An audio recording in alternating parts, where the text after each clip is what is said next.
আসসালামু আলাইকুম সকলকে। আশা করি সকলে ভালো আছেন। আজকে চলে আসলাম নতুন আরেকটি রেসিপি নিয়ে। আজকের রেসিপি শাপলা দিয়ে ইলিশ ভাজি। তো এখানে আমি 2টা ইলিশ মাছ সেদ্ধ করে নিয়েছি।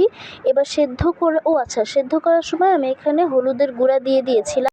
এবার আমি ইলিশ মাছের কাঁটাগুলোকে বেছে নিব।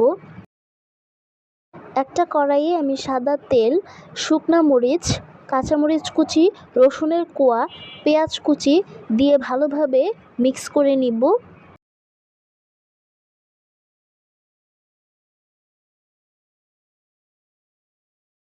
এবার দিয়ে দিব হলুদের গুঁড়া, মরিচের গুঁড়া। ভালোভাবে এটাকে ভেজে নিয়ে আমি এর মধ্যে বেছে রাখা ইলিশ মাছগুলোকে দিয়ে আমি এখানে আগে থেকে সেদ্ধ করে রাখা শাপলাগুলো দিয়ে ঢেকে দিব। তৈরি হয়ে যাবে আমাদের মজাদার শাপলা ইলিশের ভাজি। আশা করি আজকের ভিডিওটি ভালো লেগেছে। ভালো লেগে থাকলে অবশ্যই লাইক, শেয়ার, কমেন্ট এবং সাবস্ক্রাইব করতে ভুলবেন না। আজ এই পর্যন্তই। আল্লাহ হাফেজ।